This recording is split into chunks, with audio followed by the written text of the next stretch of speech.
Alrighty. Let's make sure we're rolling. Okay. Okie dokie. What's going on, everybody? It's freaking cold out here, dude. I got my hat, I got my headphones, and then I got my hood up. I got my coat back here. I got my heated blanket. I'm sitting on the porch, coming at you live with another porch stream. Winter Buffalo, New York porch stream. We're gonna roll the intro song. So I just wanted to hop on and say what's up before we do that. God bless everybody that's here. Blessed Nativity Fast to you all. It's been a long time. So I'll see you all in about 2.5 minutes when our intro song is wrapped up. We got a brand new song from Ty 2048, Genesis. All right, let's do it.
Position make you rich? I don't have that type of richness. My richness is life forever.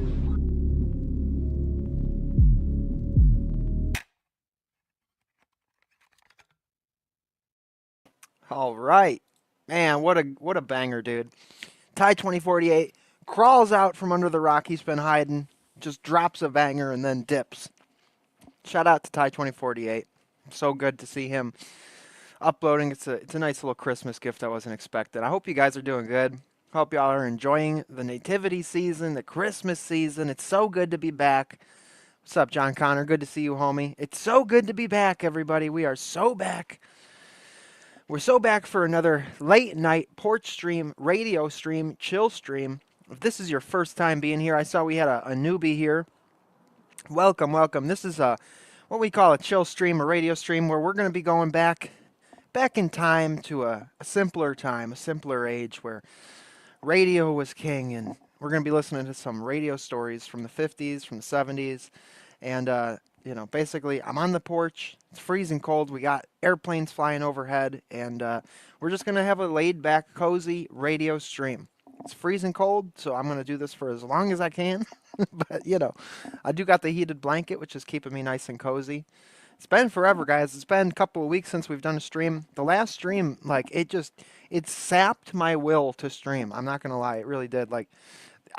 There's very few feelings which are better than when you do a show and it just turns out great and it goes great. It's elating. And then on the flip side, when you're ready to do a show and you're like, this is going to be a good one. And then for me, I just got hit with some brain fog and I had all this stuff I wanted to say. and then it was just, uh, and I was stumbling over myself. I ended up cutting it short. It was only like a 40-minute stream. That is one of the worst feelings ever, guys.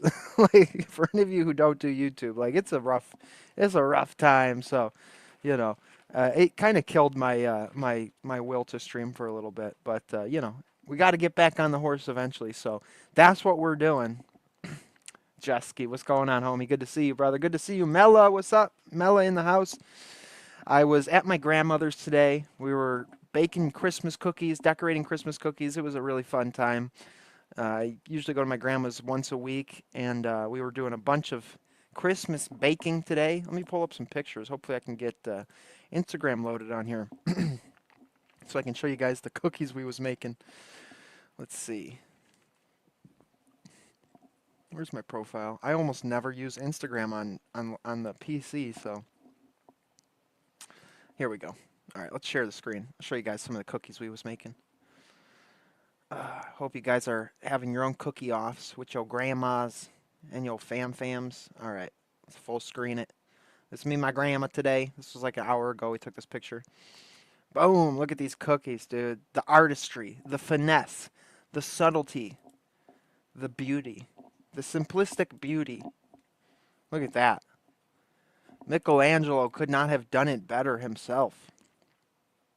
You see, the smiley face represents the strife, the inner strife of man's desire and his yearning for freedom and joy and comfort in this cold, hard world.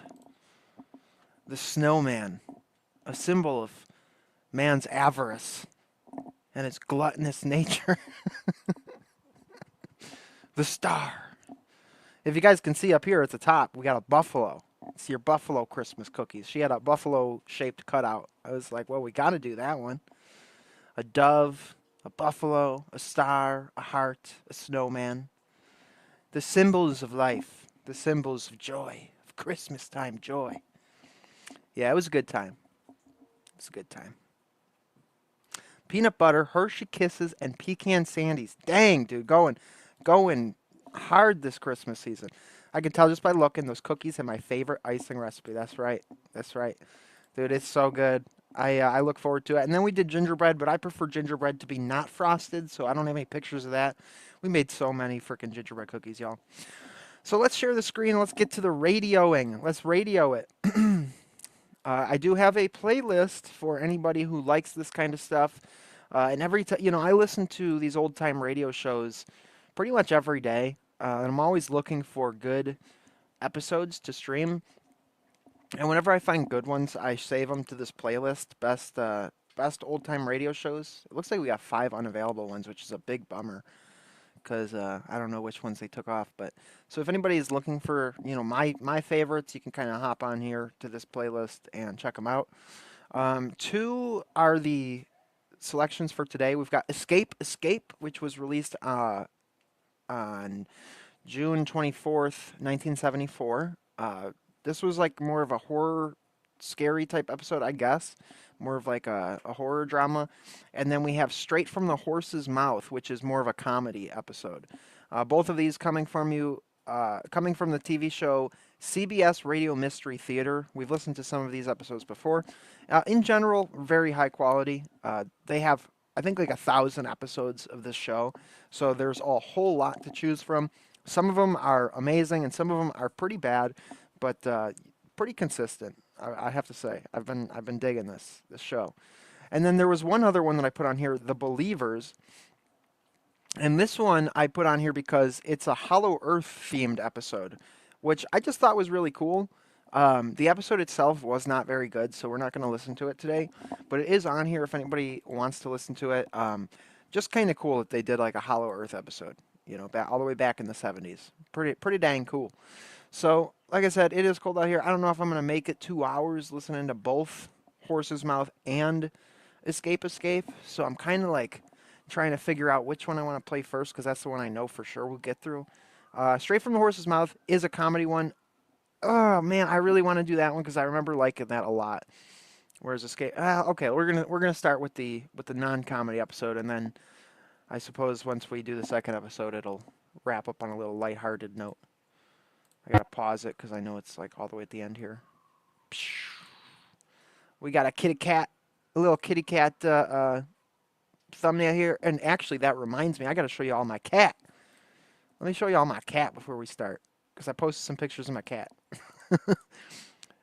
My one cat, Angelina, she fell asleep on me, and she trapped me. And so I could not get up, and so I started taking pictures of her, and I couldn't help it. She's adorable. And so I'm going to show you guys some of that. Let me pull it up. Sharing the screen. Welcome, everybody. Welcome, welcome. And before we get started, do want to remind you all, I am hosting a winter fundraiser. Basically, it's a winter survival fundraiser. It's just donations, charity, tips to help keep me fed during the winter months when I'm out of work and on a very severely lowered income. All super chats, donations with messages will be read live on air. And so thank you all sincerely for considering doing that, and to all you who support the channel. Seriously, God bless you guys. Thank you. What's up, Nubby? We got Nubby in the house, dude. What's going on, Mojo? Good to see y'all. So this is Angie, passed out on my lap. Kept me there for 3 hours. Did not want to move, but this was a nice Christmas-themed nap picture we got. I got some other ones that are less. they're less flattering. It's just freaking passed out, dude. What a cutie pie. I love cats, man. She's adorable. Absolutely adore her. All right, let's get to it, y'all. Thank you all for being here. Please like and share. If you guys have any recommendations for episodes you'd like to see us listen to on the show, feel free to send them in. I had somebody recommending some Ray Bradbury episodes that I'm considering. We got to turn this down a little bit. Considering watching. Ray Bradbury is one of my favorite authors, and he's got so many great stories, dude. So many great stories. Post feed him. What's up? And so I was looking around at different Ray Bradbury stories, and I found an episode of, I think it was Alfred Hitchcock Presents from the 70s or 80s, of the Bradbury story The Jar, which is one of my favorite short stories that he did about like this country bumpkin who buys a jar at a circus, and it basically makes him the talk of the town. You know, he was like a lonely guy, but then all of a sudden all the other country guys in his small town start showing up at his house to sit around in his living room and stare at this jar and like, I wonder what's in there. Maybe it's this, maybe it's that. It's a great, great story, and it's been done a million times by a million different TV shows. And I was looking for the original Hitchcock Presents episode that I really like, and I found this freaking episode of The Jar directed by Tim Burton, which I'd never heard of before, and it was the most 80s thing you've ever seen. I mean, it was brutal. So that's something I'm considering doing for a stream. So yeah, let's get into it. Oh my goodness, it's all the way at the end. The CBS Radio Mystery Theater presents...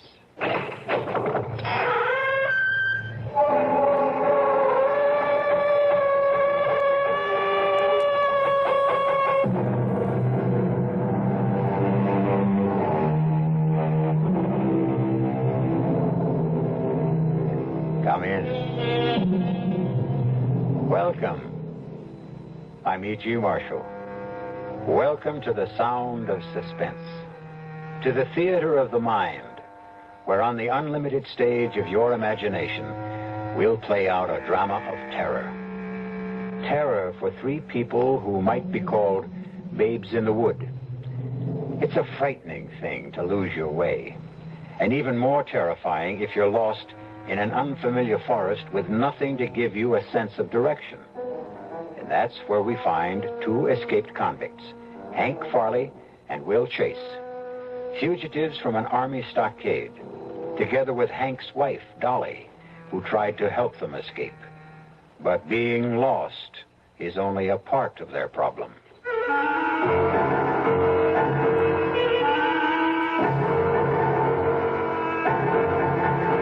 One thing I liked about this episode was it kind of reminded me of one of my favorite Lovecraft stories he wrote called, I think it was The Terrible Old Man, where you got like these like burglars who break into this old guy's house, and it doesn't go as planned. And this has kind of got that same vibe going on. Our mystery drama, Escape, Escape, was written especially for the Mystery Theater by Bob Juran and stars Terry Keane and Robert Dryden.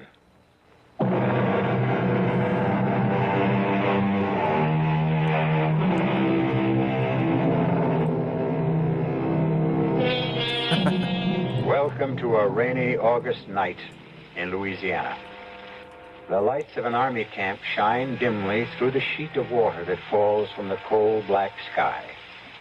Little rivers run in gullies across the deserted, muddy compound of the stockade. All is quiet except for the rain. And then... Get down! Get down! They'll see us! We'll never make the fence. Shut up and do what I tell you. Let's go back. That'll really be the end of us. We killed one guard already. No, we're going to go down trying. This rain's on our side. The searchlights don't shine as far. But we've got to get across that whole compound. The next time the lights sweep past, we follow. Just behind. Now, get ready. We won't be able to find a hole in the fence in this rain. We'll worry about that when we get to the fence. Now, hold on. Here comes the light now. Stay just behind it. Ready? Go! Crawl! I can't go any faster! We gotta beat that next swing of the light! How much farther? Can't tell in this rain! The light's coming this way again! Faster! Here's the fence! Hey, the light! I got more shots left. Now, keep your fingers crossed. Bullseye! I hit the light! Come on! The cat will be in the episode. This is actually a relevant thumbnail here. And when the hydrogen bomb drops, I'm ducking under the porch, dude. I don't know about y'all, but I'm ducking straight under the porch. I'm going to both duck and I'm going to cover. And there was one other episode I forgot to tell y'all about that I found with John Lithgow, dude. It was from like 1970-something, starring John Lithgow, about robots in a prisoner of war camp set on an asteroid. Dude, it was pretty cool, man. That was another one I thought about playing tonight. Feel along this fence. Yeah. Charlie said the hole would be right next to the four posts. Damn rain has helped and it hasn't. Here's the hole. Oh, yeah. Yeah, all right, you go first. Hurry. I made it. Watch your right side. There's a barb. Yeah. Oh! Oh, my head. I told you to watch it. That hurts. Did you walk? Yeah, of course I can walk. It's not that bad. All right, come on. Oh, I sure hope Dolly's there with the car. She'll be there. She gotta be. Yeah. Oh, we don't know the woods or the roads around here. Hey, are you sure you know which way to go? No, I'm not sure. What am I, a miracle man? I'm as scared as you are. But we gotta keep going. Charlie said head straight away from the fence for 1.5 miles to the road. The trees block a lot of the rain. We'll get there.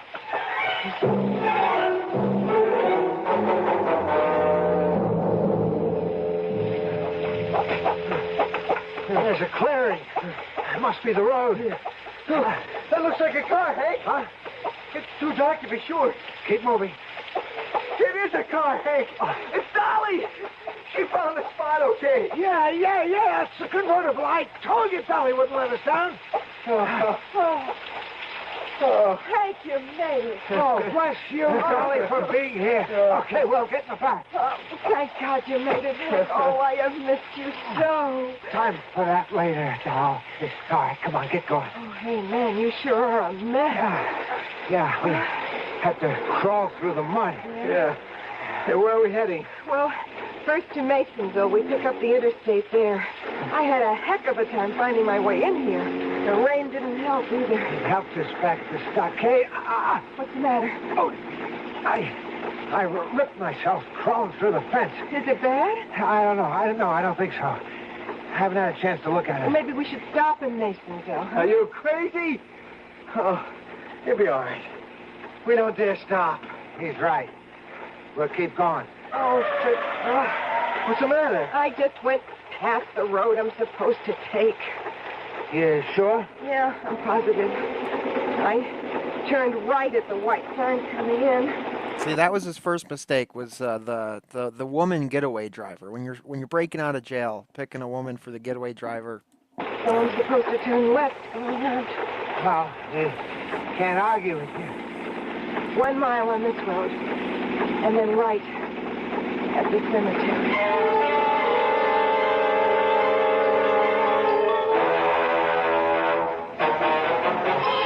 Now what? I know this was the road, but we should have come to the cemetery a long time ago. We probably missed it in the rain. Maybe we should go back. Moldy, is the audio bad? I know, like, it's only gonna be so good because the source audio is terrible. Like, this is playing through YouTube, and like the crackly, hard to hear it just comes with the territory. Like, that's the actual audio for the video. But is it like glitching or something, or is it just the crackly audio? Because if it's glitching, that's no good. We'll have to. That cemetery's my only guidepost. We're on dirt now. The roads coming in here are all paved. Oh, maybe we ought to stop and wait till daylight. Hey, there's a light up ahead. Let's ask. What are you, dummy? What do you think we are, tourists? They've had an alert out for us for an hour. Well, look, maybe I should ask. You two stay in the car. No, wait a minute. It might not be so bad. It's isolated out here. Maybe they haven't heard about us. And even if they have, it doesn't make any difference. What are you talking about? We're going to spend the night in that house. What? No use wandering around getting lost in the rain. We're all going in and help ourselves to their hospitality.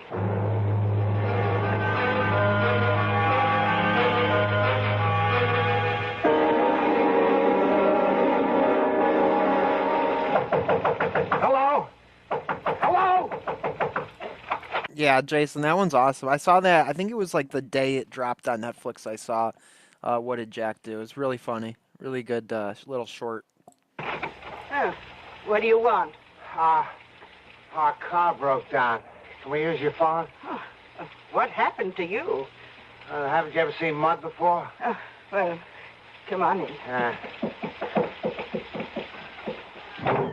This is very kind of you, and this is... Call me Granny Good. That's how I'm called. We're on our way to Masonville, Granny. Can we call a service station? Oh, well, there's the phone. I don't know if Amos had come out this late. Oh, we don't mind waiting. I'll just... My phone! What did you do that for? You just got some unexpected overnight company, and we don't want to be disturbed. Oh, you've got some nerve. Shut up. You got a radio? Of course I got a radio. Oh, now I know what you want. Shut up. You're the prisoners that escaped from the army camp. Didn't take them long to announce it. They said you killed a guard. Hank, you didn't. We had to. Oh, murderers. Get out of my house. Get out. You just shut up, old lady. You murderers, you'll not stay in my house. Hank, an old woman. You'll be sorry for that.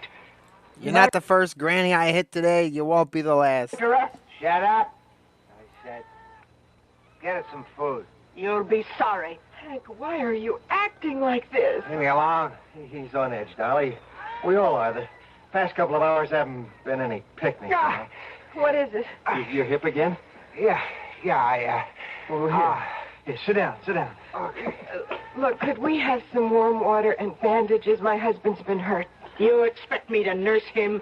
No, I just asked... Not for a murderer. Let him suffer.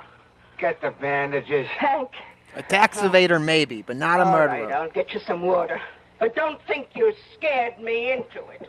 Come on, Hank. Now, relax, okay? Coming here was your idea, Hank. We got no other choice. We'll stay till daylight and then get moving. Yeah, water and a bandage, and don't ask for anything more. How about some food? I don't have any food. Yeah? What's in that pot on the fire? Snakes and snails and puppy dog tails. You want some, sonny boy? Don't get funny with me. Hey, look, old lady, we're gonna stay here till morning, so just get used to the idea, huh? Well, look around. Yeah. See if there's anything we can use, and find some food no matter what she says. Hank, sit still. I'll fix your leg. Now, just a minute. Granny. The gun again. Why? Why do you want to frighten me? Barge in and treat me like this? I know you're escaped murderers. Why don't you just go and leave me alone? Hey, well, did you find anything? Nothing much. There's a storeroom back here full of empty bottles, every size and shape. Oh. All right, let's take, as we usually do, let's take some predictions here, guys. Where do we think this story's going? Well, let us know in the chat. All right, let's get those predictions before they give away the bag here. 5 gold stars to whoever gets it closest. Oh, so Granny likes to put up her own, huh? Where are the full bottles, Granny? Hmm? I don't know what you're talking about. Where's your booze? I could use a drink right now. There's no liquor here. Find it, Will. Right.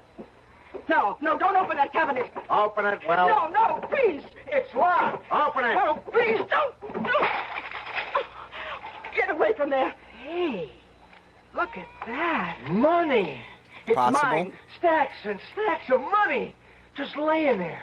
Ah, that is something we can use. No, don't you dare touch that. There's no hurry. We'll pack it up when we're ready to leave. All right, come on, Will. Wash up, and Dolly will find us something to drink. And eat. Nubby, that don't count, dude. That's that don't count.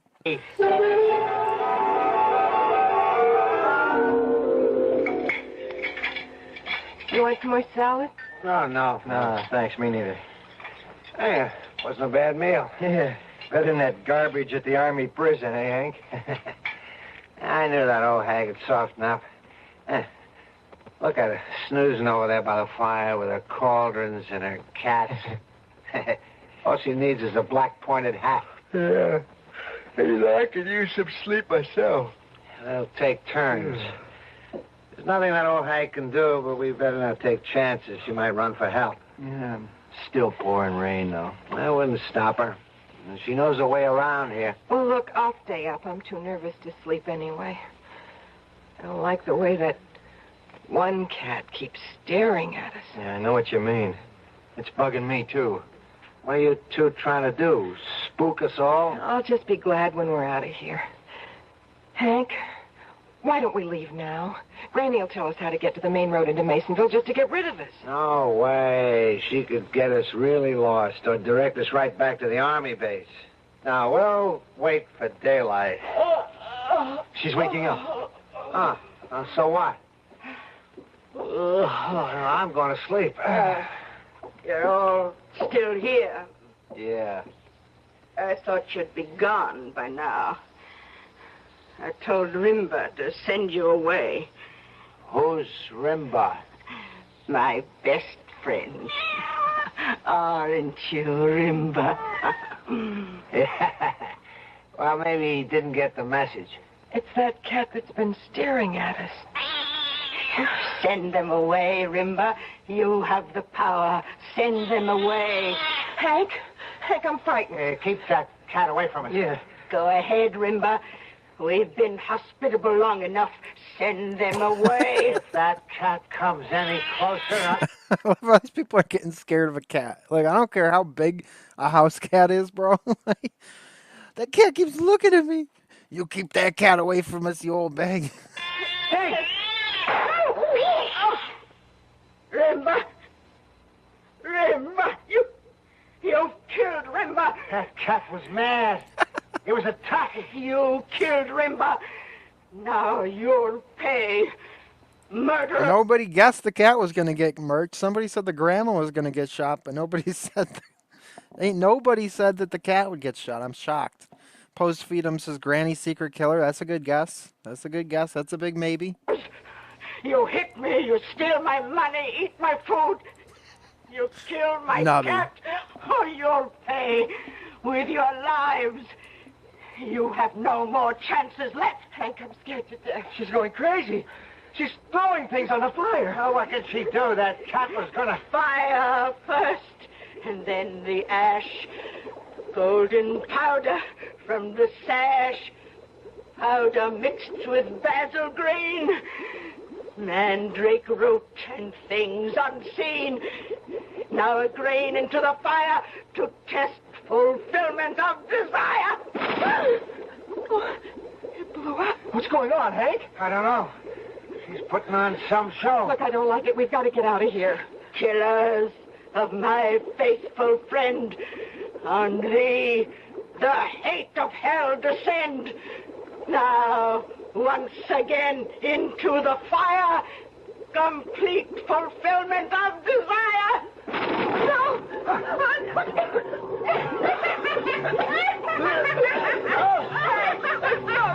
I can't breathe. Get out of here. Filling with smoke. How can we get out of here? Can't see anything. Hey, Chloe, where are you? I'm suffocating. I'm over here. Hey. Where are you? Go away.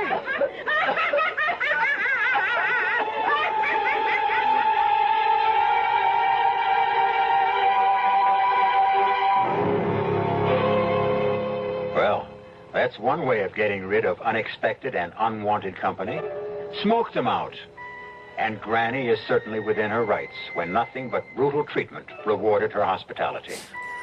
Granny's certainly within her rights to use the black arts to get rid of them. We'll see how our notorious trio makes out when I return shortly with Act 2.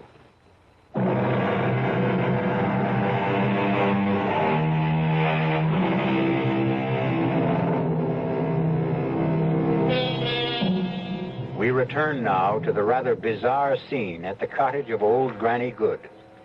After being terrorized by her very rude and ungrateful guests, she struck back by filling the cottage with smoke from a powder she threw into the fire. And at this moment, her unexpected company is making a hasty retreat. Oh, hey! Hank, I'm over here. I see you. I can just make you out. We found the door. Hurry up, the smoke's getting worse. Okay. Let's go.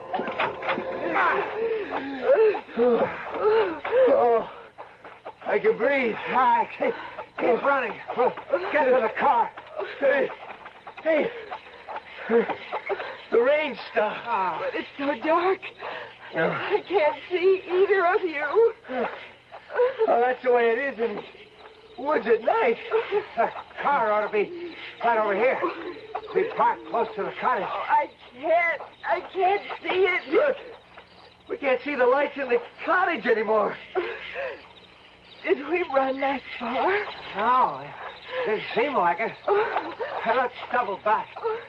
Hank, please, do you know which way we're going? Yeah, back the way we came. We gotta get to the car. But Hank, we... Oh, What happened? I walked into a tree. I can't see a darn thing. You got any matches? No, have you? No. Well, come on, we'll feel our way. We can walk around in circles in this dark. Oh, we gotta wait for morning. That old woman's probably on her way to the police right now. How? On her broom? She couldn't get anywhere tonight. Will's right. We'll bed down here and wait till daylight. Bed down on this wet ground? Okay. Let's relax. We can't walk around in circles. We'll have to make out Yeah, we're going to lay you down and use you as a mattress. We're going to all lay on top of you. as best we can right here. Yeah. It's not cold. Rain stopped. We'll just have to stay here till daylight. I don't think they did. I mean, they found the closet full of money, but I don't think they had time to stack it up or not. Honestly, I don't know. Then we'll see the cottage and get out of here. Maybe they just capped the kitty and ditched. Hank, you awake? Yeah. It's getting light. Oh, yeah. Better get moving. Dolly. You all right, honey? Oh, it's so stiff. You'll feel better once we get going. Hey, Dolly. Look, What? where's the cottage? It's gone. Well, we couldn't have wandered that far away from it. Well, we did. We thought we were heading back for it in the dark. Instead, we were walking away from it. What direction should we go? Well, If we keep moving, we gotta come to a road sometime. Maybe the dirt road we came in on. Hey, look. That looks like a path.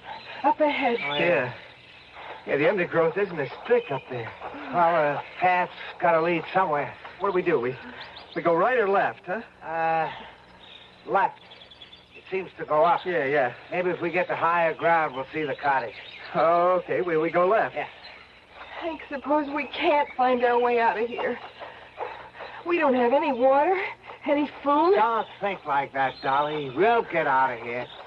We couldn't have come all that far from the cottage last night. We stopped walking after a few minutes. The cottage and that dirt road have to be close. Yeah. But we may still be walking away from them.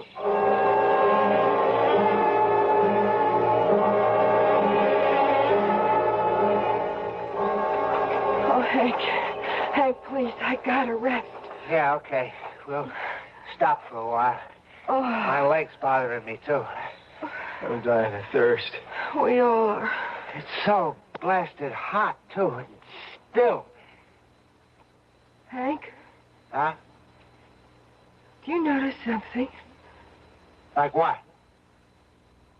There's no sound. Yeah, you're right. I mean, not a rustle.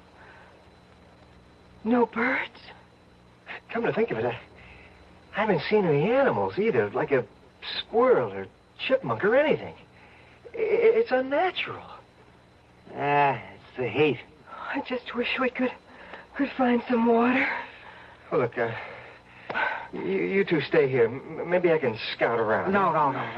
No, we gotta stick together. Well, sitting here isn't gonna find us any water. Relax, will you? Dolly's tired. Well, so am I. But unless we keep going... We'll go when Dolly's rested. All right, stop it. I'm okay. Will's right. We ought to keep going. Hey, look. Look at that tree over there. Where? To the left.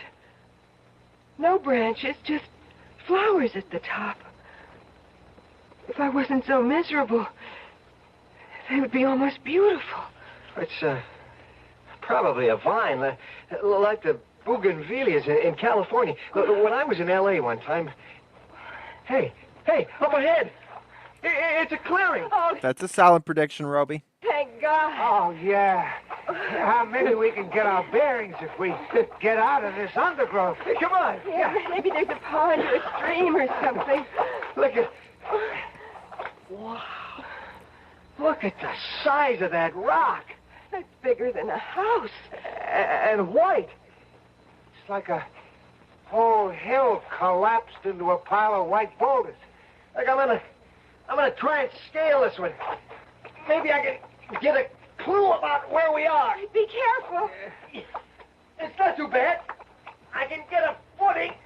It looks like about 30 feet up. It's a solid rock. Not a branch or a blade of grass. See anything? Not yet. I'm going higher. All right, take it easy. Wow! What a sight! What is it? Hundreds of these things. It's like a desert of white boulders. Far as you can see. Dead end? There's some funny-looking trees in the distance, and... Hey, yeah! It looks like a road! A road? How far? It's hard to judge from here, but... Oh, maybe 2 miles? We'll have to cross over these rocks. Are you sure it's a road? Wait a second! Yeah, I'm sure Oh. it is! It's a paved road running straight along the line of trees! Good. Okay, come on down. Oh, Hank, we're finally getting out of here. Yeah, but let's not waste any time.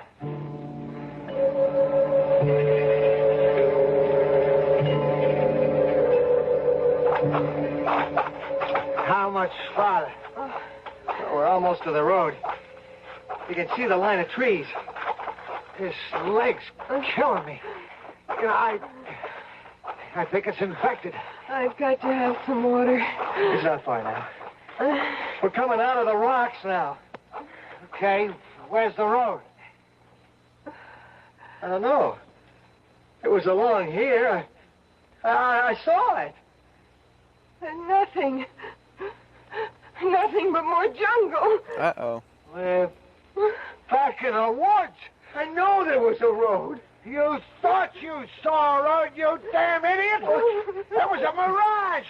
We come all this way for a mirage! Howard! Who ever heard of a mirage in the middle of the woods?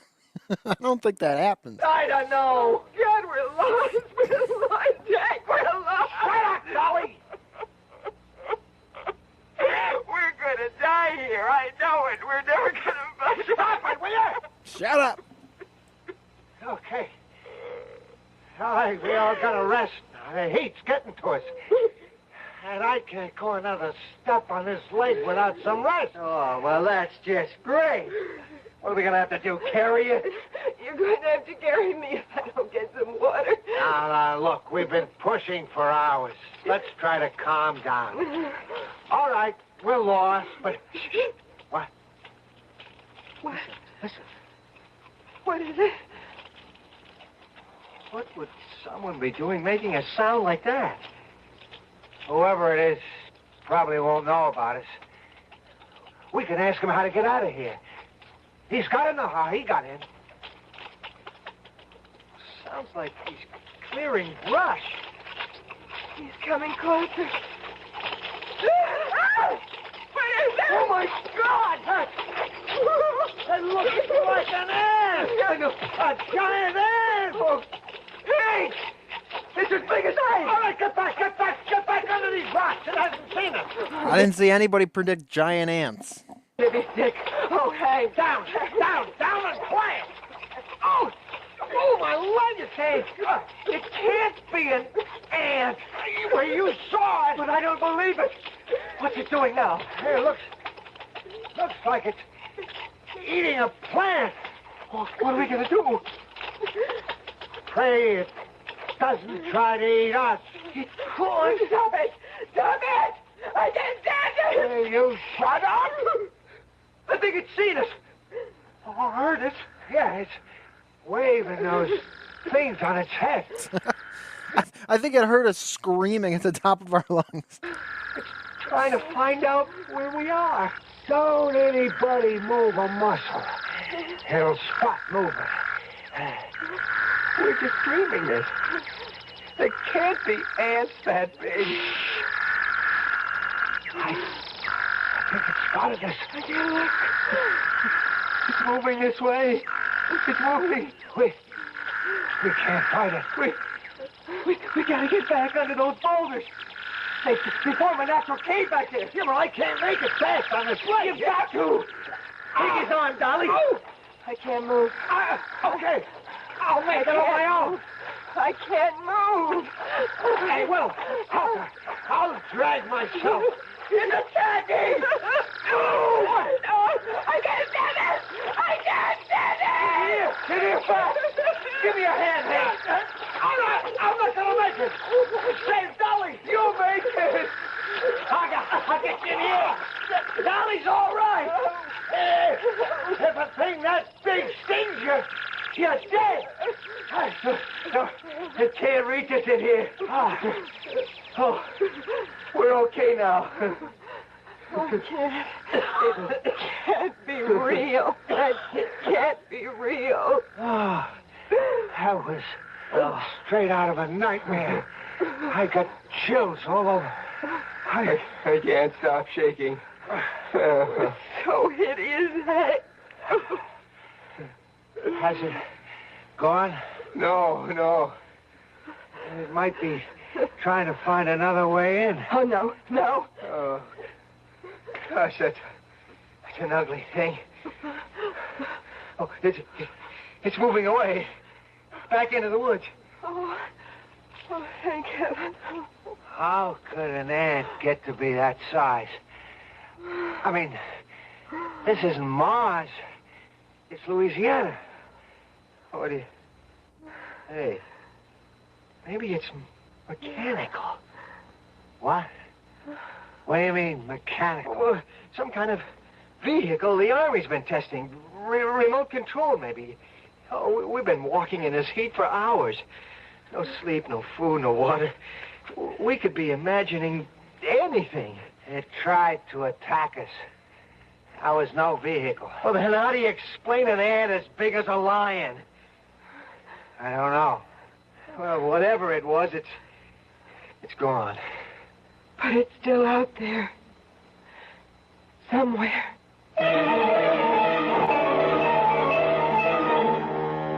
What else, indeed?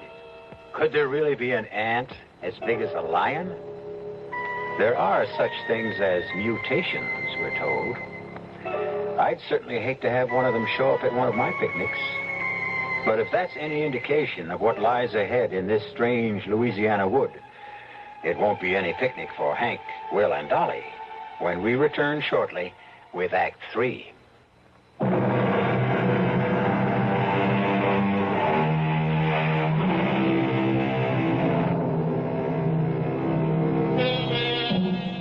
No escape goes unpursued.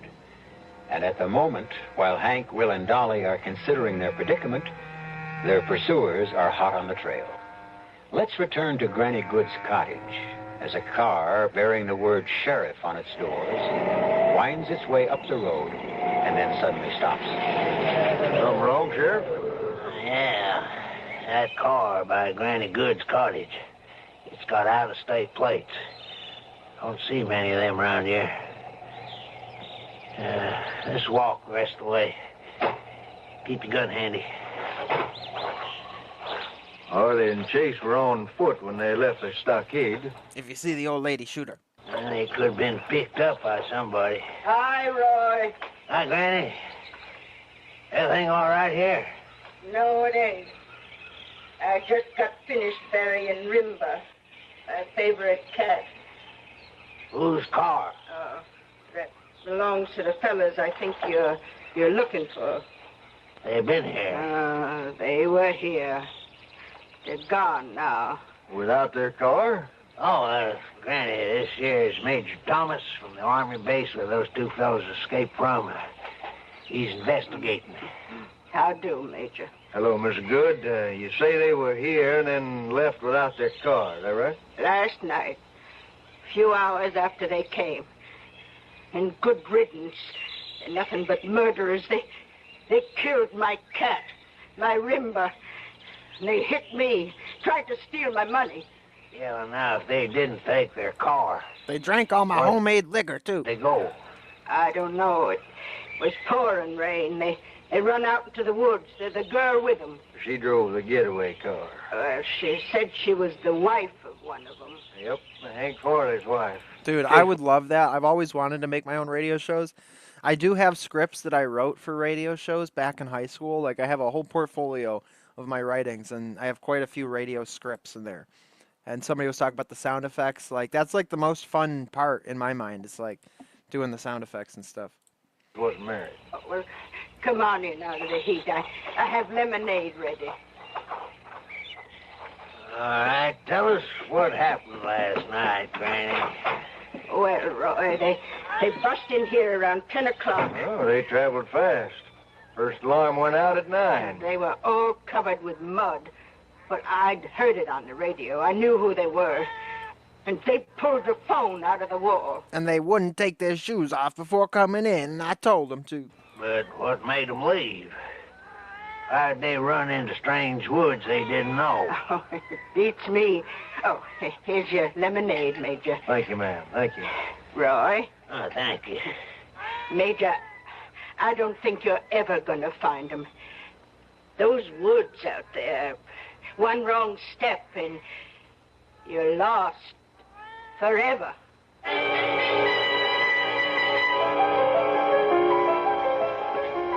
I don't think we ought to wait any longer. I'm not moving from here. Not while that thing is out there. Dolly, it's gone. Gone where? If we go into the woods again, it'll find us. Well, we can't stay here forever. We gotta keep trying. We'll keep out of the woods for a while. Look down there. It's like a sandy path along the edge of the forest. Yeah. But let's follow that. Okay. It's like a litter box. No, Now, Dolly, we've got to. Hank, I'm afraid. Once we get going, you'll feel better. It's sitting around here imagining things that's getting to us. Come on. Come on, I'll help you. Oh! Guess I don't have any choice. Oh, I'm so thirsty. How's that leg, Hank? Oh, boy, it hurts like the devil. But I don't have any choice either. Is anything out there? No. Not a sound either. Okay. Let's go.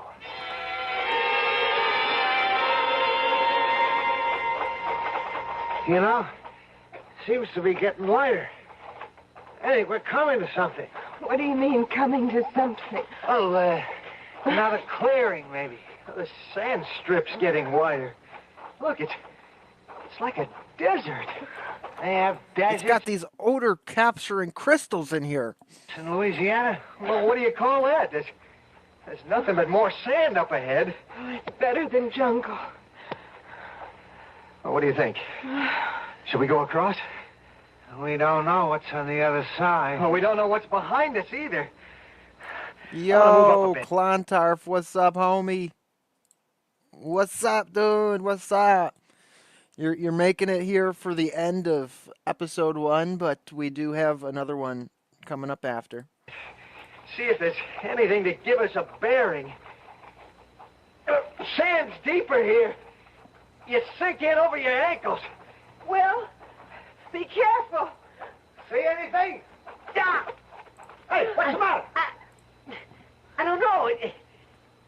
It's as though something hit me, but there's nothing here. Well, you all right? Well, I will be when I find out what the... Wait, Hank, this is the damnedest thing. What is it? It's a force field of some kind. What do you mean? Force field? Look, we're standing here. Now walk straight ahead. Slowly. Okay. Ah! It knocks you back. Stay back, Dolly. Don't worry. Now I'm convinced of it. We're wandering around an army testing ground. This is another one of their experiments. Is there a way around it? Somewhere, probably. Is there a way around the force field? No, Dolly. There's no Yeah, way but around where? the force You field. can actually reach out and touch it. It's like feeling your way along an invisible wall. You know what this means? We're right back in prison again. Our only escape is into the waiting hands of Major Thomas. We'll have to go back. Go back to where?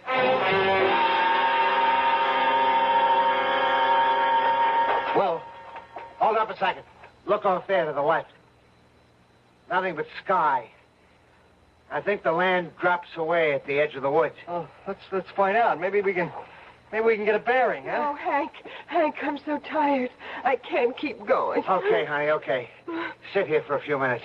Will and I want to check out that cliff. Oh. Hey, we're high, all right.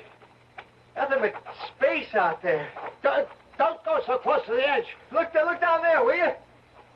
Did you ever see anything like it? No. The strangest looking plants I've ever seen. It's not like the woods anymore. Yeah, tall, spindly things. And flowers. Don't make sense. Look at this. Look at this thing. Over here. Ah! Whoa! Whoa! Hang on! I'm sliding! What's happened? I can't stop! Will's going down the cliff. What can we do? Stop it! I can't watch it. Hey, wait a minute. He's grabbed hold of a plant. Hey, Will! Are you all right? He can't hear you. He seems okay. He's pulling himself up on the plant. Hank! Look! Oh, my goodness! The plant's crushing him. It's closing around him. It can't be. Oh, Hank, do something. Do something. The plant is swallowing him.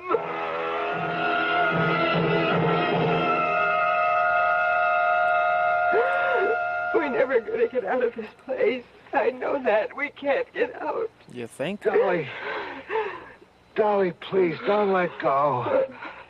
We're not in Louisiana. We're in hell.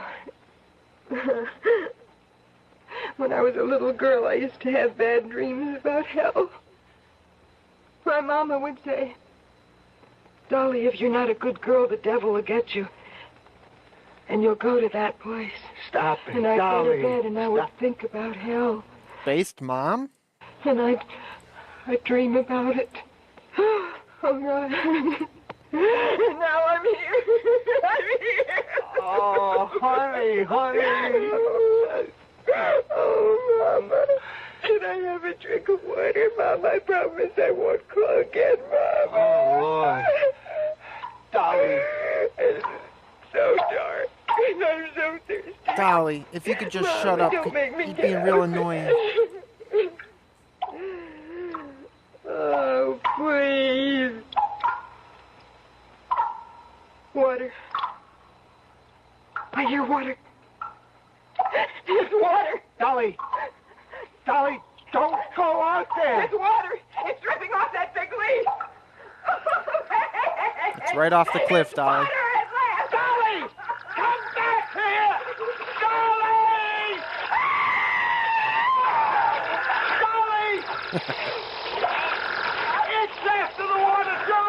It's the end. Help me! Help me! I can't move. Dolly!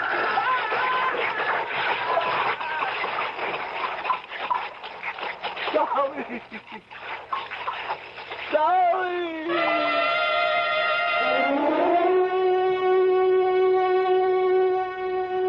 Well, thank you for the lemonade, Mr. Good, and the information. I'll have Fred and Tony up here in about 20 minutes. Oh, whatever you think best. And I'll get the phone company out to fix your phone before dark. You can't be without that. Oh, I'd appreciate it, Roy. All right, we'll be in touch, Granny. Major, are you married? Why, yes, I am. Well, then I'd be most happy if you'd take this to your wife. A little token of my appreciation. Why, it's very beautiful. Well, it's a terrarium. I see you've been admiring it. Granny's terrariums are famous around these parts, Major. Everybody buys them. My wife's got one with a plant that eats meat. The Venus flytrap. There's one in this glass, too. Well, thank you very much. My wife will really enjoy it. My pleasure. Oh, something wrong, Major? Well, I thought I saw something moving in there. Well, it might be an ant. Sometimes they're in the earth when I plant them. It does no harm. Well, thank you again, Mr. Good, and don't worry. We'll get those men. Well, you never know.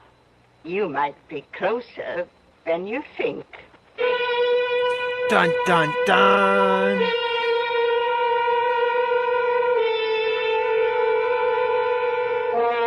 Well, after all, this is the age of miniaturization, and even witches have to keep up with the times. It appears that Granny Good reduced her problem to the smallest common denominator and arrived at a satisfactory solution. It also strikes me as a convenient way to lose weight or avoid a bill collector. Unless, of course, one goes too far and finds himself reduced to nothing. I'll be back shortly. Heck yeah.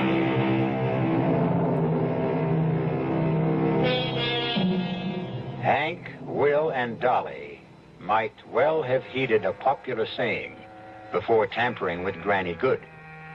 Never underestimate the power of a woman, particularly one with lots of cats and a cauldron bubbling over the fire. We'll be stirring up some more suspense and terror for you on our next Mystery Theater tale. So do join us again. Our cast included Terry Keane, Robert Dryden, Bob Caliban, and Bryna Rayburn. The entire production was under the direction of Hyman Brown. This is E.G. Marshall inviting you to return to our Mystery Theater for another adventure in the macabre. Until next time, pleasant dreams. Yeah. I do love that, man. I love that that episode. I thought it was a good one when I first heard it, so I figured y'all might like it too. For some reason, I thought it was a snow globe that she trapped him in. I forgot it was a terrarium, but I like that twist. That's a pretty good one, man. What'd y'all think? What'd y'all think? And as for our 5 gold stars, I think Roby was the closest. So here you go, Roby, with your 5 gold stars. He said that he thought they were teleported like the Bermuda Triangle. And yep, that was the closest. Ain't nobody say terrarium, though. Boom. All right. Thank you guys so much for chilling, for hanging out, listening to this old-time radio. We did get 1 super chat. Thank you so much to Jason Scholl, who sent in $5. Thank you, Jason. I really appreciate that, homie. Guys, if you want to support the show, we have links to Cash App, PayPal, and Venmo. I will read all messages live. Whatchamacallit? It is the winter survival fundraiser I'm holding. It's just to help me eat and whatnot. So I appreciate all of you for supporting the channel and for doing that. And the next episode we got coming up is a comedy. At least I found it to be a comedy. Called Straight from the Horse's Mouth.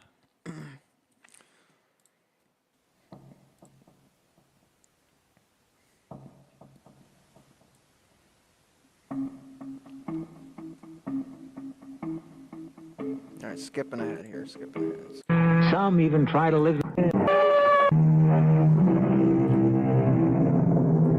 Come in. Welcome. I'm E.G. Marshall. We all have fantasies. Some even try to live them out. And some, in spite of themselves, have them lived out for them. Some have fantasies of being a cat person. Dark, light, pleasant, terrifying. Let the human mind rest, and in sleep or in daydreaming, some fantasy, somewhere, sometime, is bound to take shape. Pleasant or unpleasant. Few of them come true, but every now and again... Come on, Mervyn, you're not sore at me. Keep your voice down, dummy. This ain't the garage. Hey, you bet like I told you. I didn't have the guts to go all the way. Oh, that's great. You just handed me the original horse laugh. I told all the other horses how I laid a 7-horse parlay on you that couldn't lose. And you let me down.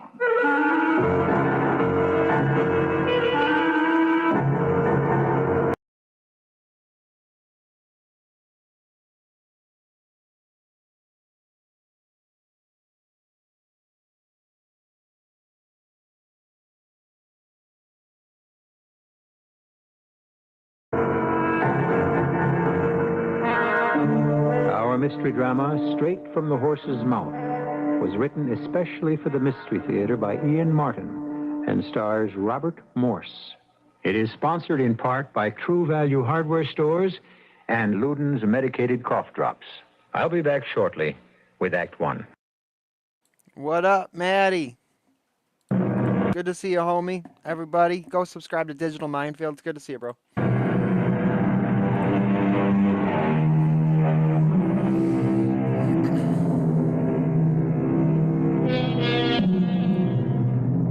Life is a cycle, and a cycle is a wheel. And if the wheel turns often enough, life can be rather dull. It wasn't, for example, notably thrilling for Hubert Purley, bookkeeper for Haskins Machine Screws, Nuts and Bolts Company, a business where even if the books balance all the time, the most sober of citizens, after enough years, may end up with a screw missing himself.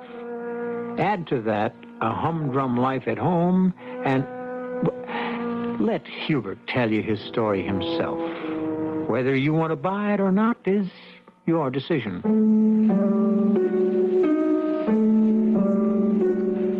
There's a saying in our business, stay bolted down in it long enough and you're bound to go screwy.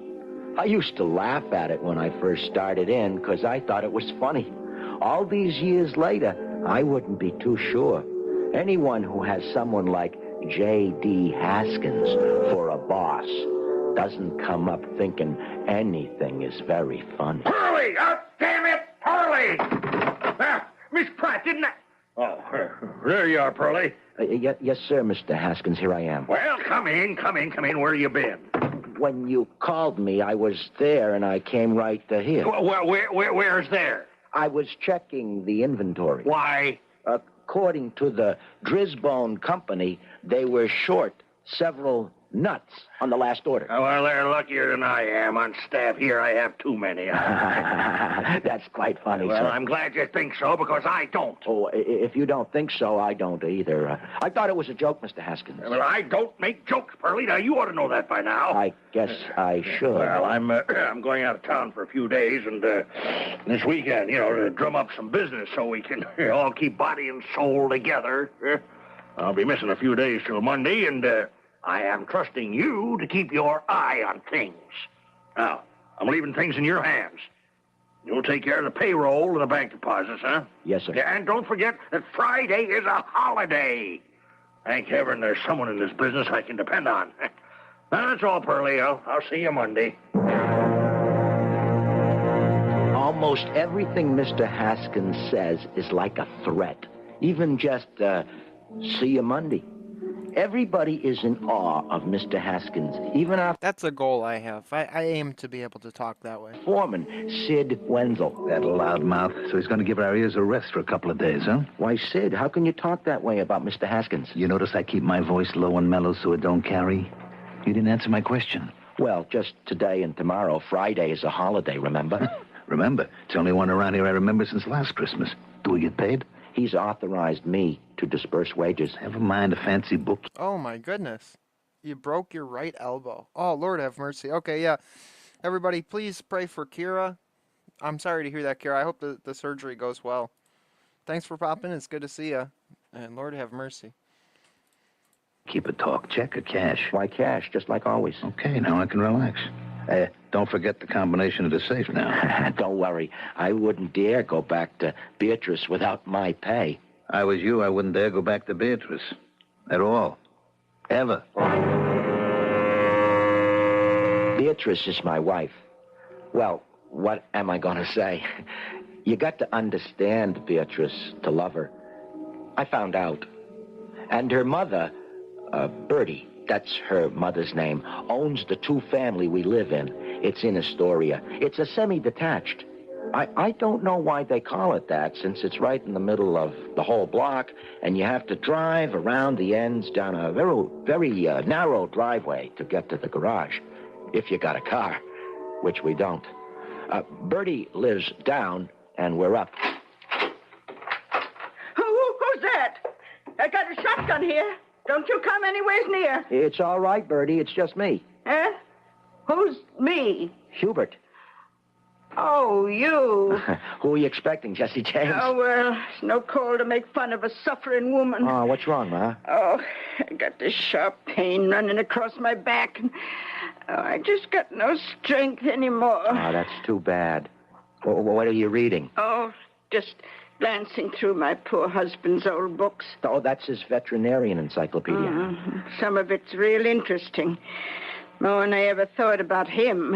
Maybe a little too interesting.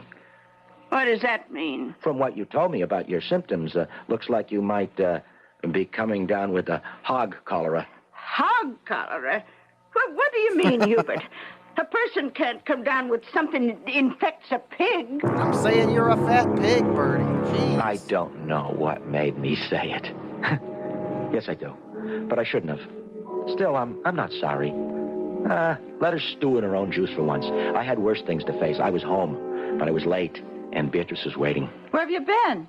Just coming home. You're late. Yeah, not very. Well, just as well. Aren't you glad to see me? Sure, I will be if the pot roast isn't stuck. Sit down, we'll eat. Couldn't I just wash my hands? Why? You got that ink on them again? No, I just have to go to the bathroom. Oh, all right. You got to understand, Bee. She gets impatient because she shouldn't really have married me. I mean, I'm not successful or anything. I wanted to be a CPA, but my father died, so I went to work and ended up a bookkeeper for Haskins Machine Screws, Nuts, and Bolts. This dude is the biggest wimp in the world, by the way. I knew I wasn't going anywhere. So did B. The only difference was I was ready to settle. She wasn't. Yeah, this is CBS Radio Mystery Theater. So it's like a high school reunion up in Syracuse this weekend, seeing it's a holiday. And I saved up, and I'm going to go. Oh, that's fine, B. Oh, it's good pot roast. Tastes like it stuck to the pot. Well, we had to wait for Hubert. So did the potatoes. Oh, hush, Ma. It's not that bad. Now, listen. You get home on time Thursday night with your pay because I got to leave first thing in the morning, and I'll need the cash. Sure. When will you be back? Maybe never. You're kidding. Why? You'd like that? Oh, no. So, okay. Now, be a good boy, and you have nothing to worry about. I wish I could go with you. To a girls' reunion? That's why he wishes. Oh, hush, Ma. Now, honey, you know we got over $1,000 saved up in my bank account.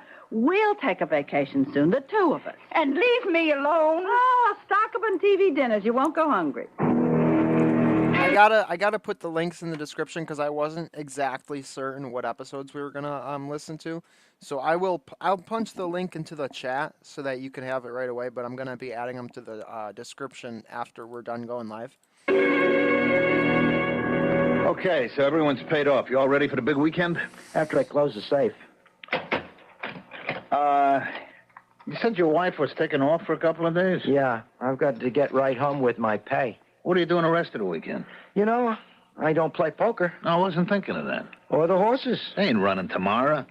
But you used to go for the GGs before you were married. Ah, the horses, yeah. That was a million years. B cured me. I wasn't thinking about betting. Well, what then? Did you see the paper this morning? I don't read the racing. No. I meant the story in a journal. What story?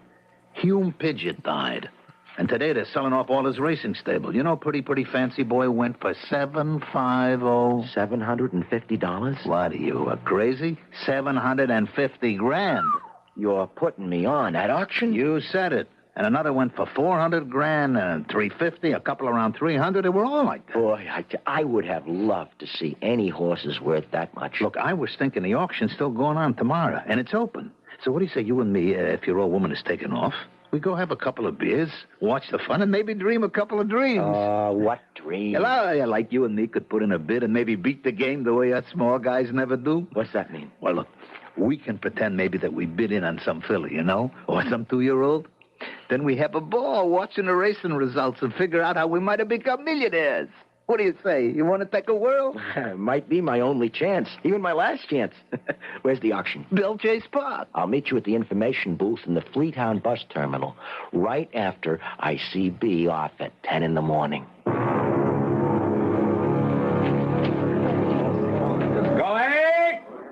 Going, and go! So, to Mr. Hyam of the Camera Stables, Princess Nefertiti, out of Princess Cleopatra by Copric Pharaoh for the amazingly low price of $220,000. Holy cow, $220,000. Yeah, but look at her. Those lines and the way she carries her head. That's a princess. Come on, what do you know from horses' figures? The only figures you know, you're writing a book. A lot you know. I grew up on a farm, and one summer I was an exercise boy for a racing stable. No kidding? No kidding. So how come you never went into handicapping?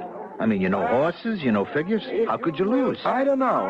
I married B. Ladies and gentlemen, may I have your attention, please? Your attention to number 333 in your catalog. 333. I wish I had a catalog. Who doesn't? Why? Something about that pony. Well, you got a hunch? But if you would just cast... If I did, what difference? Who could afford him? That's right. I wish I could, though. Well, don't be a jerk. Who needs a horse? More a companion. A buddy you want? Buy a dog. Shh, now they're I'm gonna bid. about to open the bidding on Bourbon. Do I have an opening? What's his name? Merlin, like an omen. I have 1,000. Who's Merlin? Didn't you ever see Camelot or read about King Arthur? He was the great magician, a wizard. What, like the Wizard of Oz? Something, yeah.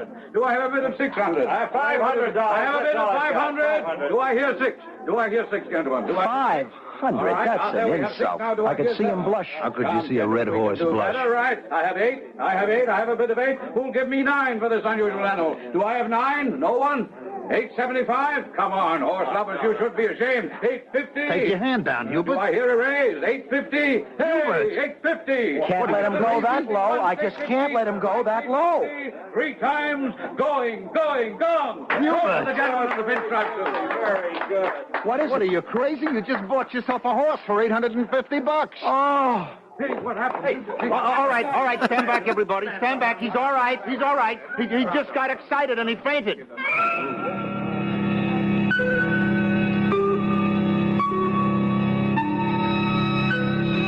Who of us who have attended auctions have not had that irresistible urge to make a bid just for the vicarious thrill, feeling safe that someone will bid more?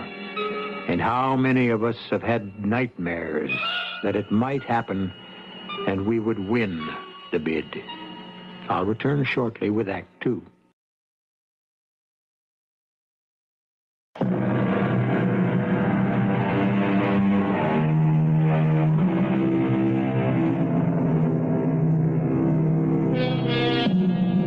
So here is Hubert Purley, bookkeeper, suddenly owner of some 1,200 pounds of horse, but what at the moment is an even more important figure, an ower of $850. Hubert Purley, who has fainted not only from his temerity, but from the sad but certain knowledge that his entire capital is $3.40 and 1 bus token. All right, everybody, all right. It's all under control now. Just give him some room to breathe, huh?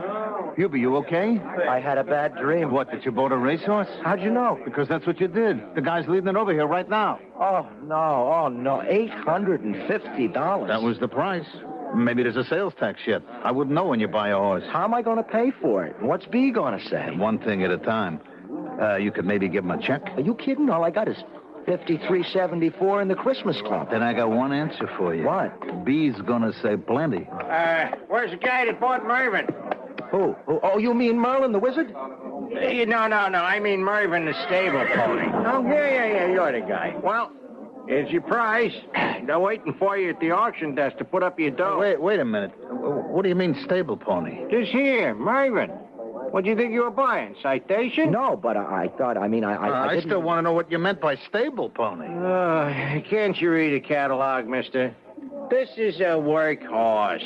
You know, an odds and ends guy, but he is really dependable. Well, that's not what I bid for. Well, maybe not. But, mister, that's what you got. Hey, you trying to Welsh? Oh, no, it isn't that exactly, but see... Wait. Now, let me tell you something. I know Mervyn. And he's worth every penny you paid for him. Now, he may never had the chance to show any field his heels, but he has bloodlines. I mean, real class. He has? You ain't just a whistling Dixie. Yeah, you got a rig to pull him away? No. Well, you better hot foot down the stringers and hope he has a trailer left to hook onto your car. How much will that cost? How far you going? Just, like in the neighborhood. No sweat. I'll run Mervyn here back to the stables. You get your transport arranged, you get your receipt, and I'll be all ready to help you load him, huh? And let me tell you, mister, for my money, you got a real good buy. His money. What am I going to do for... Hey, wait a minute. Sid, I got money. Hold down the fort. I'll be right back. I was clear out of my mind, of course, but suddenly life had thrown a challenge at me. And with B out of my hair, out of town, I wanted to live up to it. Besides, I was stuck. I had bought something for which I had to pay or suffer the consequences.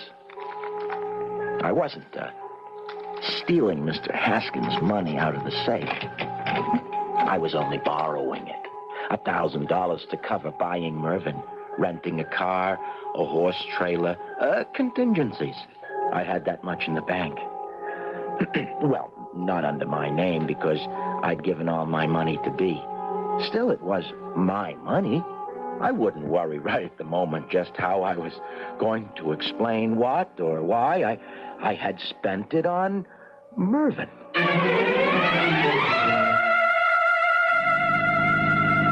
Do you know what you're doing, Hugh? No, just what I done. We're sitting here in a rented car with a horse trailer hooked on, and in that trailer is a horse. Now, what in the hell are you going to do with it? Not it, him. I'm going to put him up in our garage, that's what. Bea wanted me to clean it out anyway, and we don't have a car. You gotta be crazy. I already was. Just do me a favor. Help me get Mervyn settled. Then take back the car and the trailer. It's paid for. I must be crazy, too. Okay. That's the last time I ever drag anyone with me to an auction. I mean, who of us can't say that, you know, in the heat of the moment, during an auction, we haven't bought a horse or two when we shouldn't have. I must say, Mervyn seemed to be taking it all in his stride. Honest to Pete, I swear he winked at me. I got the 4x8 plywood panels I used for a picnic cookout table to put on the concrete floor and a bucket to put some oats in. I stacked 2 bales of hay I'd gotten in the corner and spread another over the 2x4s. I kept myself busy, all right, because as long as I didn't have to think what I didn't want to think. How am I going to explain to Bea about Mervyn? Well, what'd you say? It's all beginning to get to me. I thought I heard you say something. Did you? Hubert?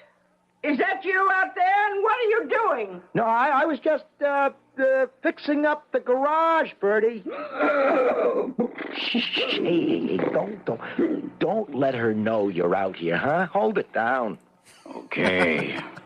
But how long do you think you can hide a horse? Well, just till I figure out how to...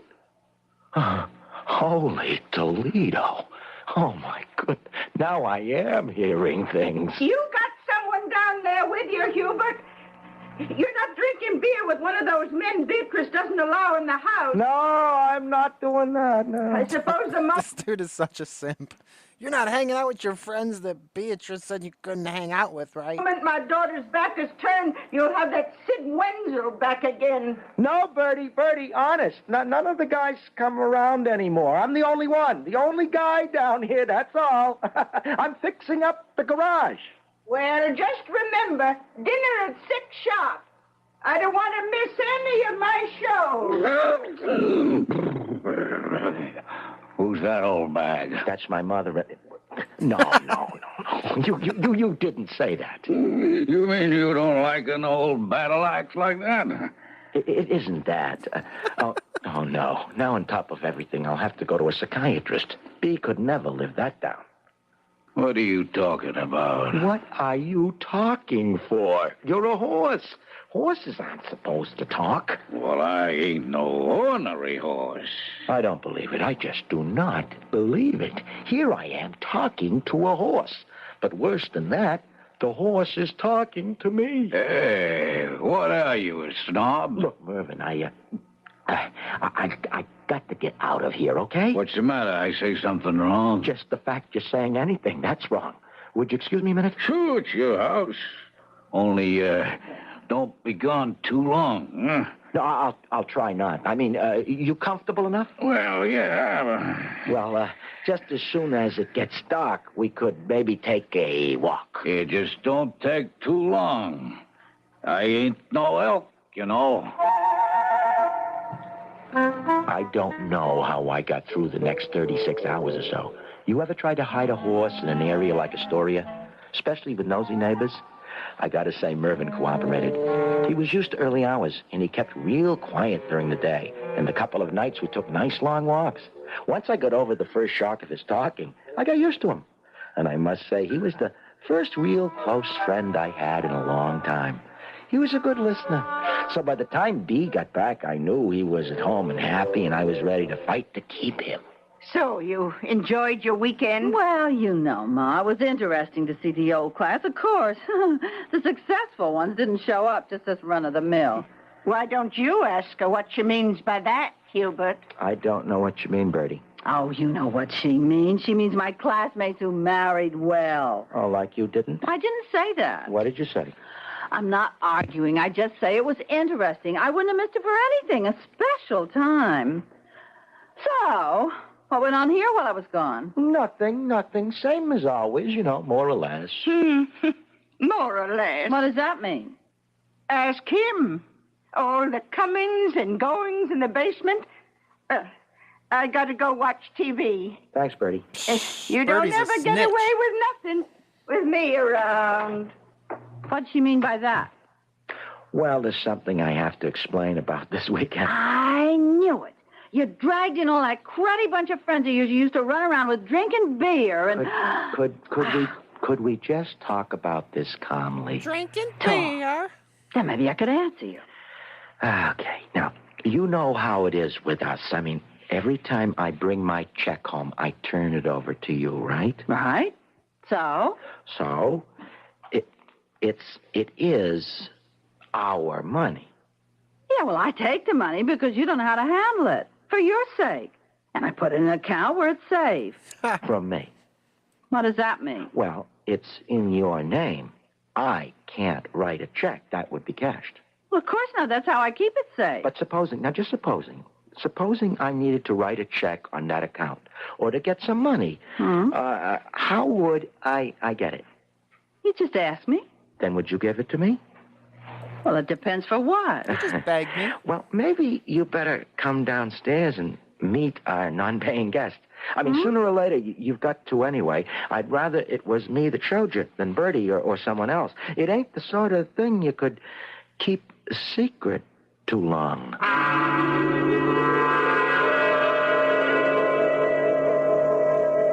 I can't believe my eyes. Okay, I bought a horse, but he talks, though. That's a horse? Well, strictly speaking, he's a pony. His name is Mervyn. Well, I don't care what he is or what his name is. But I wanted to introduce you. Introduce me to an animal? Are you soft in the head? Don't be Mervyn. rude. Mervyn, Shake his stuff. I'd love to have you say hello to my wife. This is my wife.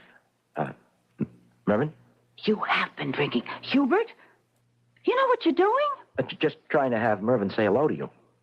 Look, I want that dirty, smelly animal out of my mother's house by tomorrow morning. Now, just a moment. There's some problem. Like what? Well, like I bought Mervyn for $850, and yes, it cost pretty near $1,000 with transport, hay, and all like that to bring him home. What did you use for money? Well, yes, money. I borrowed it from the machine screw nut and bolt factory, $1,000. But I have to have it back there first thing Monday, tomorrow morning. And where are you going to get it? You have more than that in the savings bank. And you expect me to give it to you? It's my money. I gave it to you. To invest, to take care of. Right. So Mervyn's an investment I made. I need it for him. I'm not going to give it to you. If you don't you... I'm going to jail. Oh, Hubert, I can't believe you. I can't leave you alone for a minute, but you get into trouble. I didn't mean to, but Mervyn was in trouble, too. He needed a home. Right, Mervyn? What are you looking at that dumb horse for?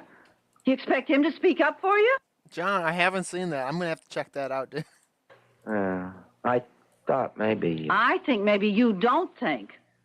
Oh, okay. We'll go to the bank tomorrow and draw enough to cover whatever you stole. Borrowed. What you took from your boss. Then we'll get rid of Mervyn or whatever his name is. I can't keep him? For what? He's a friend. We're companions, like. I'll give you a choice, Hubert. Me or that mangy horse. Now, don't stretch your brain. Just remember, at least me you can talk to. The horse. Pick the horse, dude. Pick the horse. Pick the horse. Don't feel too bad, Hubert. She don't know I can talk. Let me tell you something, Mervyn. I think you're a great guy, but you got your limits, too.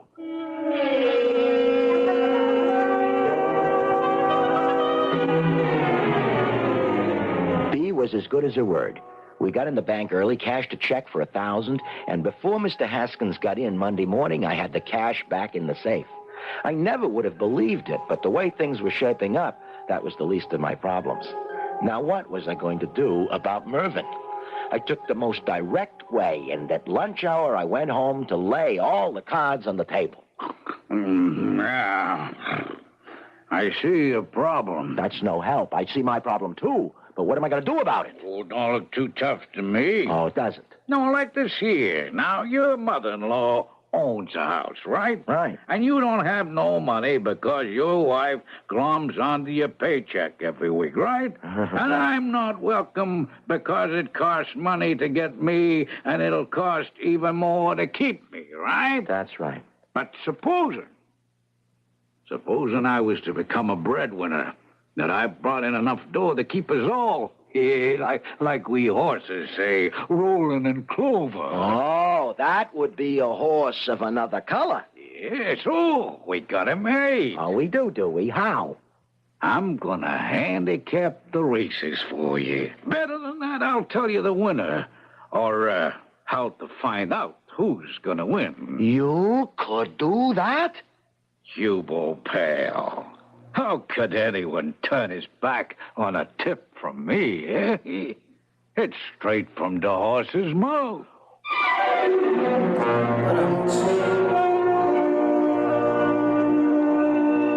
So, Mervyn has suddenly turned from a liability to an asset. And what an asset. The possibilities beggar the imagination. Mervyn could turn out to be of more worth than Aladdin's magic lamp or the genie in the bottle. We'll soon find out when I return with Act 3.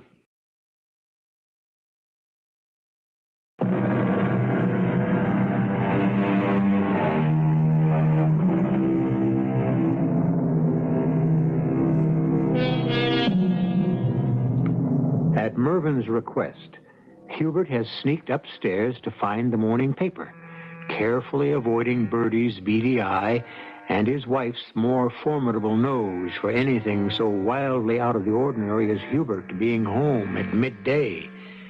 Now, both horse and man are glued to the entries for that afternoon at Aquamont Racetrack. Read them out to me, Hubert. Well, in the first, there's Pug of My Heart. A dog, forget him. Precious and True Blue. She'll be lucky to get out of the gate. Prometheus Flame Torch. The names they call for. A pleader. Hide and Go Seek Me. That's your boy. Starts slow, but comes out of the ruck at the half pole, and he'll blow them all down by at least 3 lengths. How much dough have you got? About $3. Holy cow. You should excuse the expression. What's Hide and Go Seek Me go off at? I beg pardon? What are the odds? Oh, 5 to 1. That'll get you 12. Why did you say this was going to make history? Because to build you any kind of a stake, Hubie boy, you're gonna need the 7-horse parlay.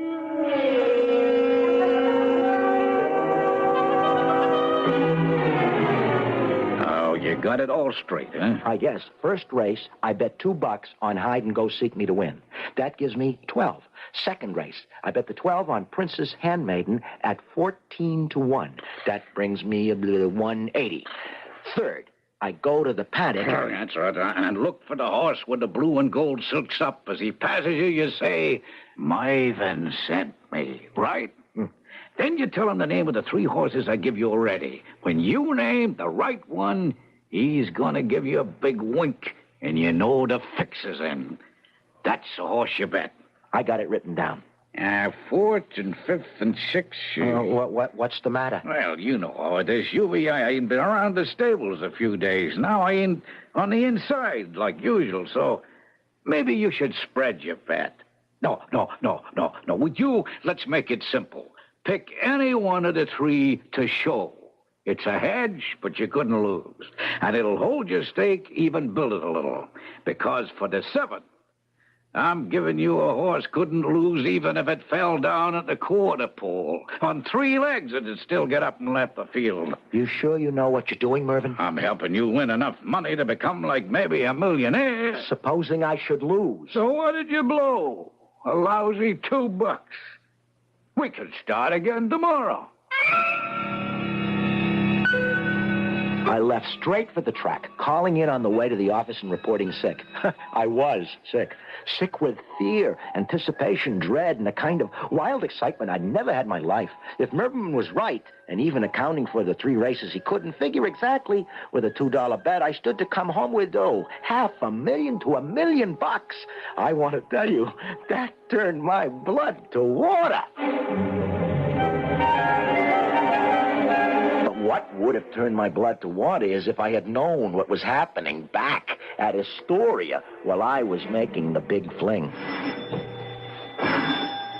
For heaven's sake, can't you give a person enough time to... Oh, officer. Something wrong? On the complaint of one of your neighbors. Said neighbor, by constitutional guarantee and local ordinance, not compelled to reveal his or her name, I am here with a plain summons for you, ma'am, to show cause what right you have to maintain livestock on these premises without a permit. You got one? One what? A permit to maintain livestock on these premises. Friggin' government. If I don't? You're liable to fine unless you get it out right away. Officer, that's just what I want to do.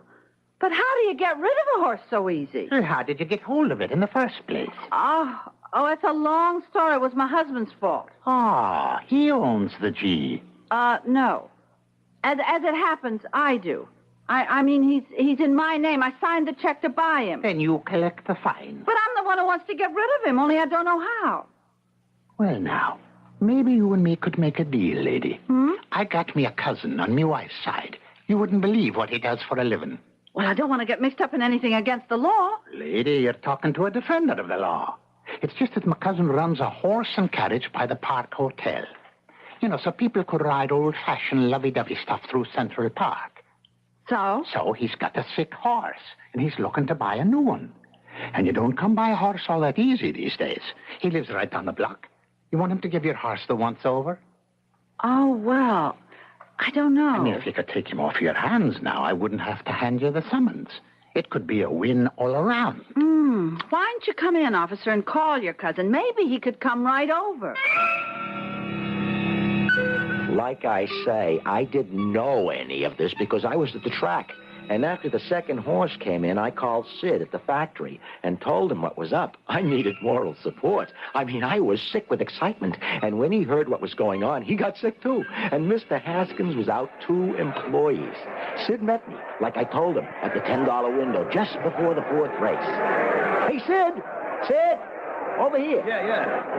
Hey, Rube, what do you say, old pal? How's it going? Oh, I can't believe it. Hide and Go Seek Me came in first by 4 lengths, just like Mervyn said. What'd he pay? 5-1. Whew. I took my $12 and laid it on Princess's Handmaiden on the nose. What were the odds then? They went up. She went up at 15-1. Wow, 12 times 15. Let's see, 12 times is 60. Rest your brain. 666 plus 12, 672. And then what? I held back $2 and rode the 670 on the next horse. And which one was that? That was Sandman Am A-Comin', like Mervyn told me to do. I got that from another horse. How was that again? Hey, the horses are coming out in the track.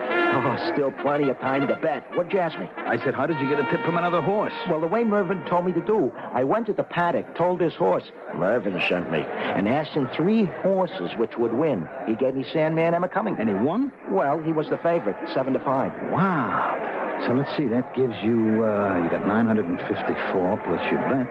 That makes 1,086. And you're only on your 3rd leg of a 7-horse parlay. That's why I needed someone for moral support. Why? The next 3 Mervyn couldn't handicap all the way. I mean, I got the bet to show. So even a horse could be wrong, and I could blow all I made. Right now, I'm even with the game. Yeah. But look, I'm looking here.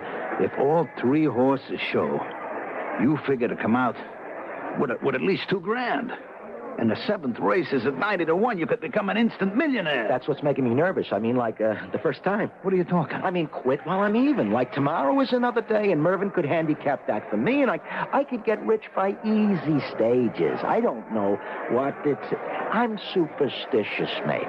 Oh, you're yellow. Okay, all right. Wouldn't you be? I mean, in my place? I'm going to shut up. If I said go ahead and anything went wrong, leave me out of it. It's your decision.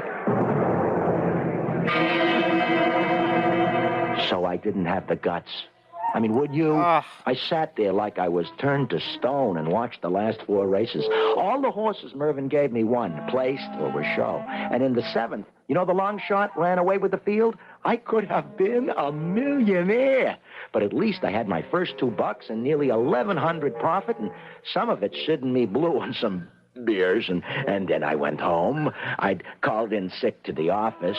I was sick, but I'd no idea just how really sick I was going to be. Well, I'd sure like to know where you've been, Hube.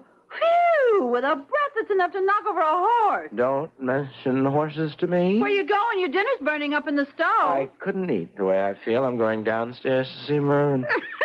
He's going downstairs to see Mervyn. Oh, my, isn't that a caution? He's going to see his boyfriend. What is that? What does that mean, Bertie? You've finally blown your cork? If you think anyone's crazy around here, we all know who's the only one. You, talking to a horse. Who said I talked to a horse? You be? Well, I saw you trying to, and Bertie told me you were mumbling away down there talking to either the horse or yourself. Which doesn't make much difference. Just shows who's crazy and who isn't. For your information, that horse downstairs can talk. And if I'd had the sense to listen to him, we'd all be millionaires right this moment. Look, Hubie, maybe you better go to bed. Right to bed, and I'll get you a nice hot drink and call Dr. Schultz. I don't need Dr. Schultz or your advice or Bertie's sarcasm. First off, look, here's $1,000 to put back in the bank.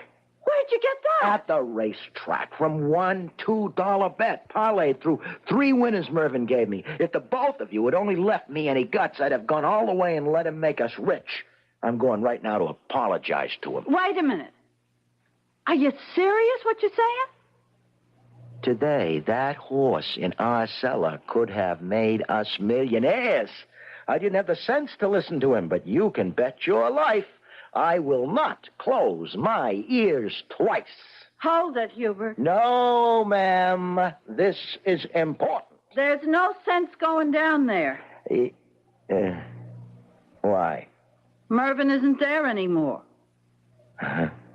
Well, I just wanted to stay out of trouble with the police. So I sold him. I called in sick again and headed into New York. 59th Street, just north of the plaza where all the carriages, rigs, and the tourists ride through Central Park and wait for business. It didn't take me long to find Mervyn. He was hitched up to a red and yellow hansom cab and chewing contentedly on a bucket of oats. His driver was off talking to some companion, so I could sneak up quiet and say, "Hey, Mervyn. Come on, Mervyn. You're not sore at me." Keep your voice down, dummy. This ain't the garage. Don't you want to come back? Tell you the truth? No. You sore at me? I ain't sore at nobody. The story just wasn't my bag, is all. You mean you like where you are? Sure.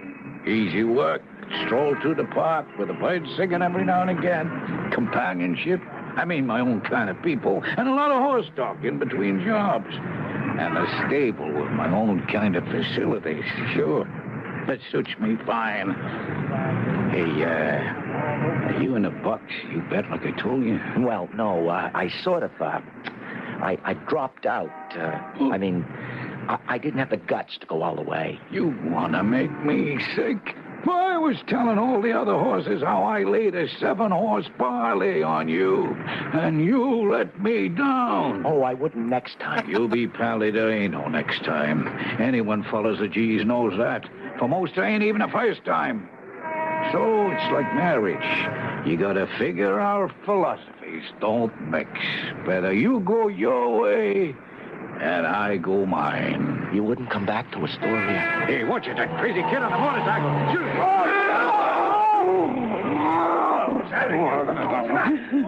Gee, wait. I didn't mean to push you so hard. You trip on a curb. Hey, Hubie, you're real cool. You okay, buddy? Buddy. Hubie, you okay? Oh, I had a bad dream. What, that you bought a racehorse? Yeah, how'd you know? Because that's what you did. The guy's leading it over here right now. Oh, no, $850. That's right. How am I going to pay for it? What's B going to say? Plenty, I guess. You the guy that bought Mervyn? You mean Merlin, the racehorse? No, I mean Mervyn, the stable pony. They're waiting at the desk for your dough. Hey, you tried a Welsh? It isn't that. I didn't mean to buy him. You put up your hand on an $850 bid, didn't you? Yeah, but I didn't mean to. If it was a misunderstanding, he'll go to the underbidder before you. But just between you and me, mister, you are making a big mistake. This here horse is worth every cent you bid, and then some. I'll take your word for it, mister, but count me out. It's like I learned my lesson, but good. Any horse I back is the wrong horse.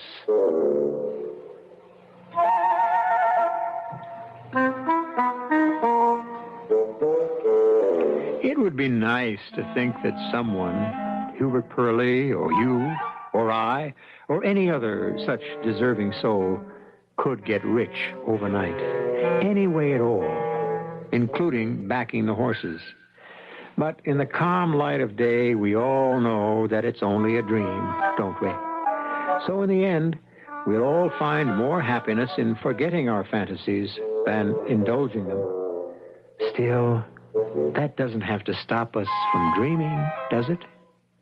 I'll be back shortly.